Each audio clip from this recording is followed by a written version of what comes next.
seems like wherever I go, I am lucky enough to get the background noise of crashing waves. I'm obsessed with it. It's so relaxing. Today I wanted to do some painting with you. I collected a bunch of really pretty rocks from a shore on Lake Superior that I stayed at for a while. I love painting what I see. I'm always inspired by such beautiful nature around me, especially recently.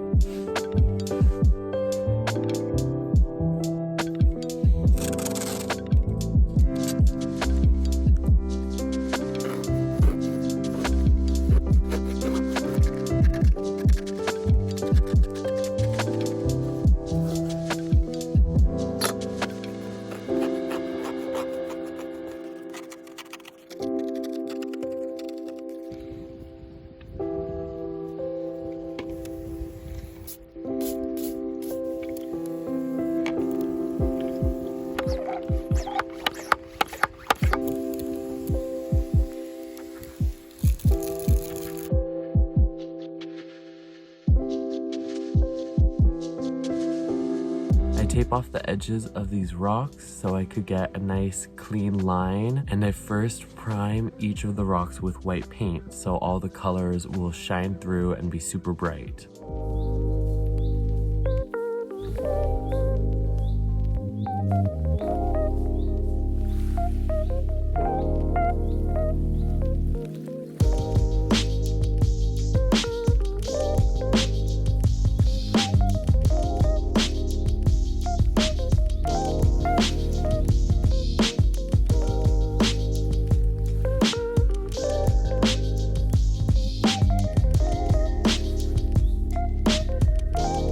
I love staring at sunsets. I love painting sunsets. Life should just be completely focused on a sunset, and that's the beautiful gem of everything, because it is. It's life. It's beautiful. I don't know why I'm so entertained by it.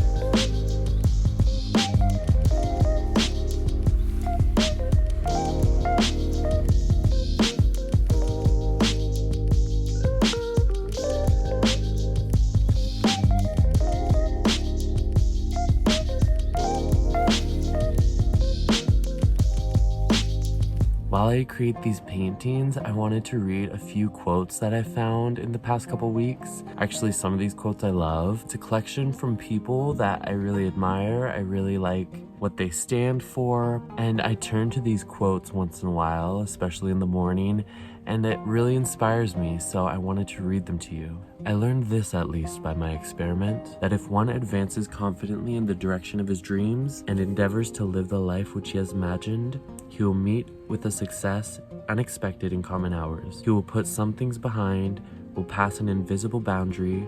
New, universal, and more liberal laws will begin to establish themselves around and within him. Or the old laws will be expanded and interpreted in his favor in a more liberal sense, and he will live with the license of higher order of beings. In proportion as he simplifies his life, the laws of the universe will appear less and less complex. Solitude will not be solitude, nor poverty poverty, nor weakness weakness. If you have built castles in the air, your work need not be lost. That is where it should be. Now put the foundations under them. So here's a quote from Ralph Waldo Emerson. Write it on your heart that every day is the best day in the year. He is rich who owns the day, and no one owns the day, who allows it to be invaded with fret and anxiety. Finish every day and be done with it. You have done what you could. Some blunders and absurdities no doubt crept in. Forget them as soon as you can. Tomorrow is a new day. Begin it well and serenely, with too high a spirit to be encumbered with your old nonsense. This new day is too dear, with its hope and invitations, to waste a moment on the yesterdays.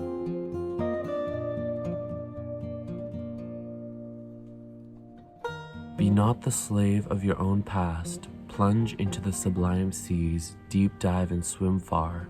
You shall come back with a new self-respect, with new power, and with an advanced experience that shall explain and overlook the old. Guard your spare moments. They are the uncut diamonds. Discard them and their value will never be known. Improve them and they will become the brightest gems in a useful life.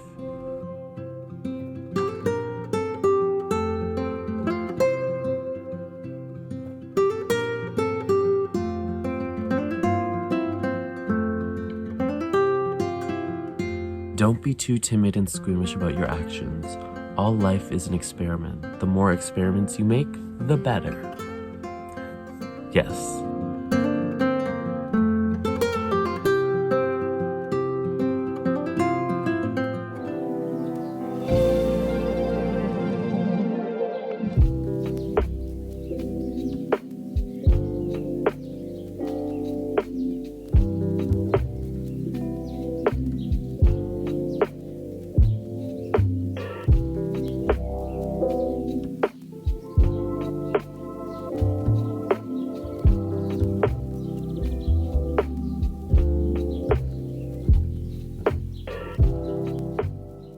Hey guys, so let's do a little check-in. I am in Wawa in Ontario, and it's been fun to be back in a city for a little bit. Better internet connection makes me want to do a live. I really kind of had to leave the forest, mostly because I was out of coffee beans. I had to go to the grocery store, restocked on a bunch of things. But sad news, while I was filtering some water this morning, my morning water filtering, I accidentally broke my water filter.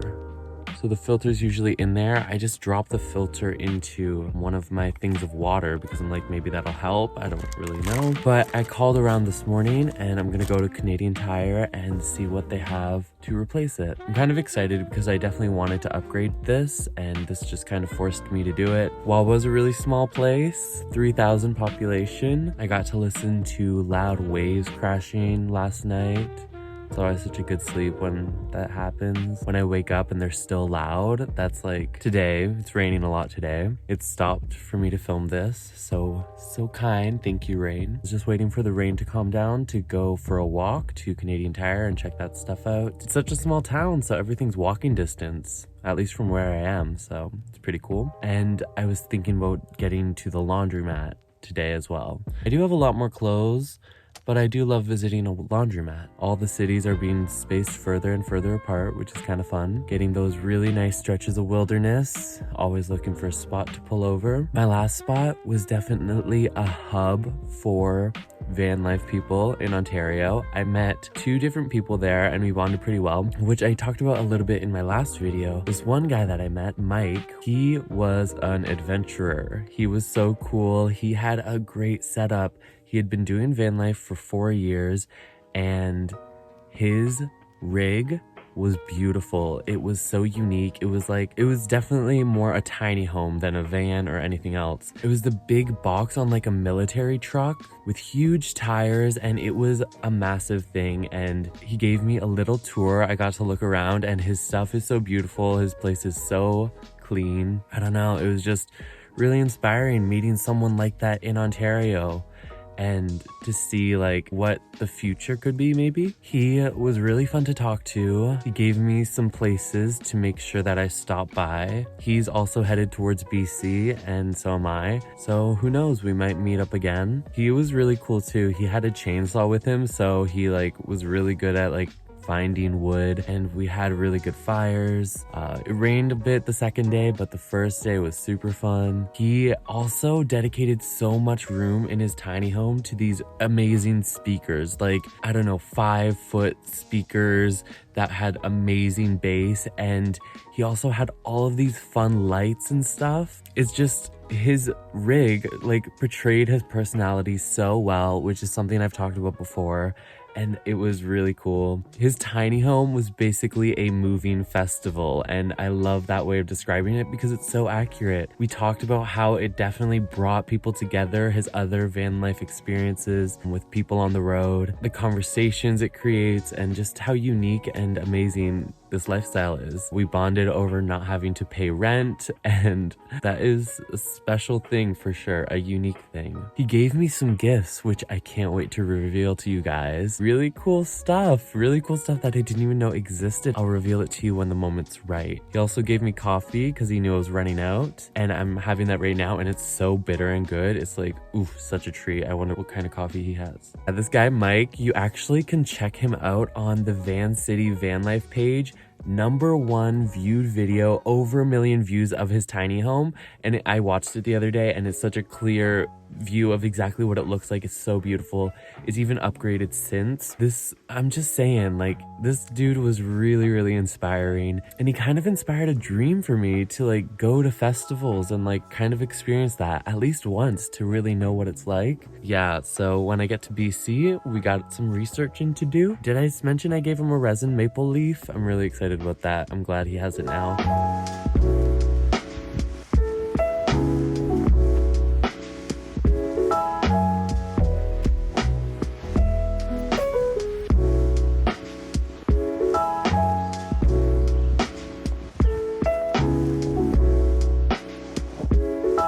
Currently, I'm on a sandy beach of Lake Superior. It's a treat. My last beach was really rocky and the sand is so nice. I wish it was a really hot day so I could swim here. But at least I have it all solo. And I stumbled across this, like, I think it's a dam in the making. Well, earlier I thought I saw like duck prints, but I'm like, that's kind of big. And I think it was from a beaver. And now I'm seeing cute little paw prints too, but I don't know what kind of feet a beaver has. But anyways, yeah, I was trying to look at the edges of the sticks to be like, is it chewed? But I have to cross this like cute little river. It seems like most of the rest stops that I stop at have like a group of 7 blurb sign. Guys, I found a little mold on the ground. So cool. It's an air balloon. I thought it was a shell, but let's make one. Fun.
Streamed earlier and I said I was gonna go to Canadian Tire to get a new water filter.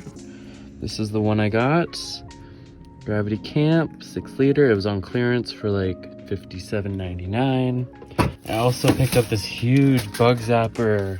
We'll see if this changes my life. It was only $6, so I was like, let's get it. At the thrift store, it was really cool in there. And I wish I had like browsed the books for longer, but I did get this really cute blue basket. Oh, it's so cute. So this one is going to replace this basket. Isn't that gonna look so good with my blue star and my blue walls? So yeah, I'm gonna try to figure this thing out now. Okay, me trying to figure out this water filter thing.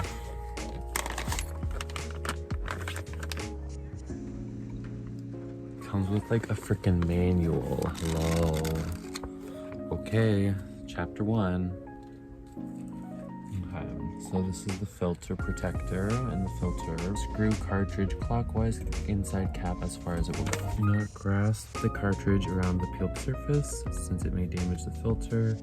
Screw the cap clockwise. Okay. Like this all the way, of course. Just nice hose. On-off thing somehow.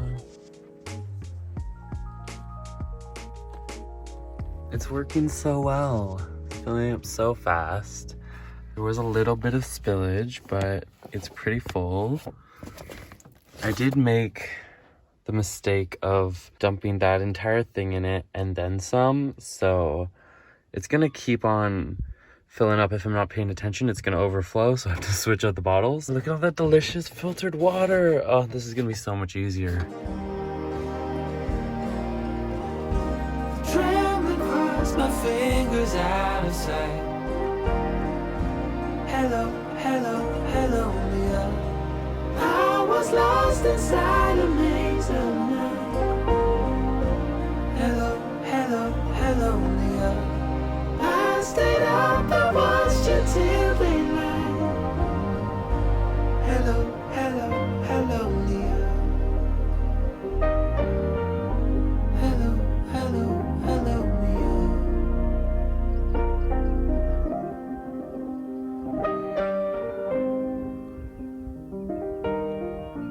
Hello, hello, hello, Leah.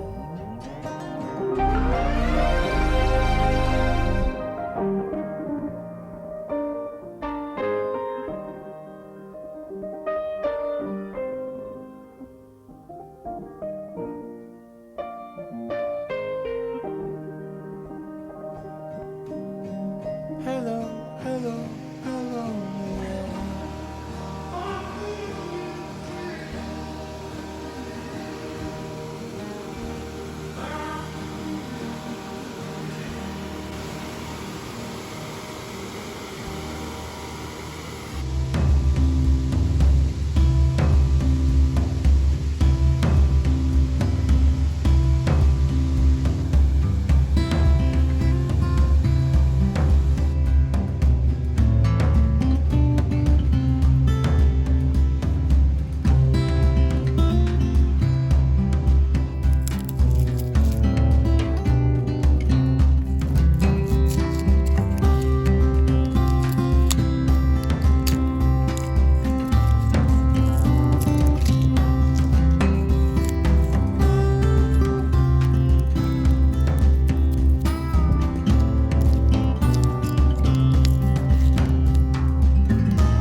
So this is how these landscapes turned out. This is the big one, and here's the back of it.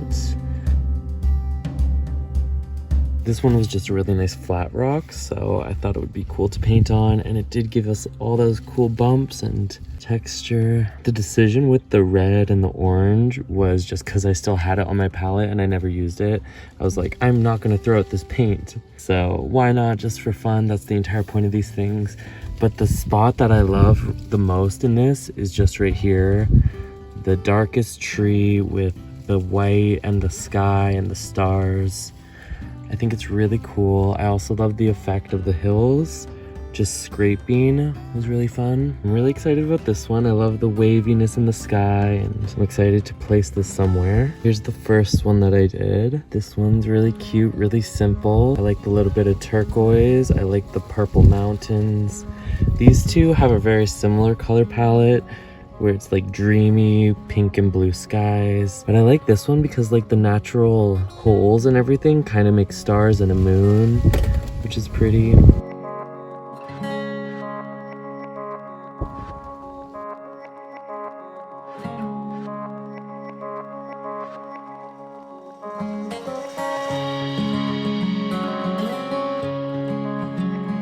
Right now we're not even at Lake Superior anymore. I think I'm still gonna place these on the rocks over there.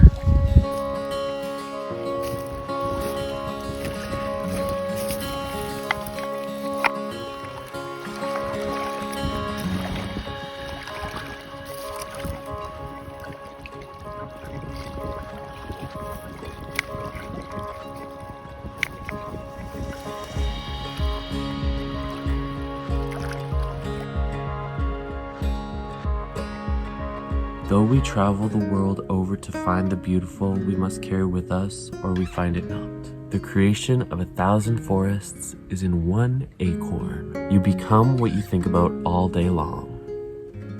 Am I gonna turn into a rock or a tree? The question you need to answer is what you need to do with your life given that you don't have time to do everything? Do you want to spend most of your life paying off the interest of a 30-year mortgage and work so you can fill increasingly bigger houses with increasingly more stuff while being stuck in your daily commute in increasingly nicer cars? Or are you prepared to give up the stuff that you can do whatever you want, whenever and wherever, within reason? What will your legacy be?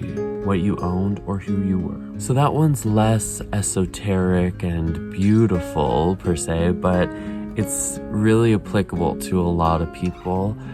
If you guys want to check out this book, I'll leave a link in the description. It's really eye-opening. It told me about a bunch of traps. I guess that's a very biased way of putting it, but a lot of things in life that not everyone tells you. They're kind of traps by society, debt, things that you get used to that aren't essential but have been told to you that they are essential. And I turn to him when I want to listen to a really smart guy telling me I'm not crazy. I'm gonna end it with one last quote about self-reliance by Emerson. A foolish consistency is the hobgoblin of little minds, adorned by little statesmen and philosophers and divines.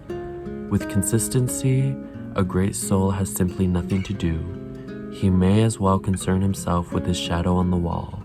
Speak what you think now in hard words, and tomorrow speak what tomorrow thinks in hard words again, though it contradicts everything you said today.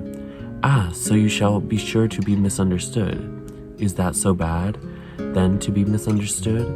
Pythagoras was misunderstood, and Socrates, and Jesus, and Luther, and Copernicus, and Galileo, and Newton, and every pure and wise spirit that ever took flesh. To be great is to be misunderstood. Makes me want to listen to Pink, Misunderstood album. Yeah, he bunches up a lot of the people in here as great and wise spirits. Believe it when I see it. Like, no offense to Socrates, but I just don't know too much about him. I do know he was like a super pacifist philosopher, and he was really condemned for his thinking, but he tried to really slowly open the minds of society. So I actually kind of do like Socrates, but I have other opinions on Luther and Copernicus. I guess I might have to Google those later.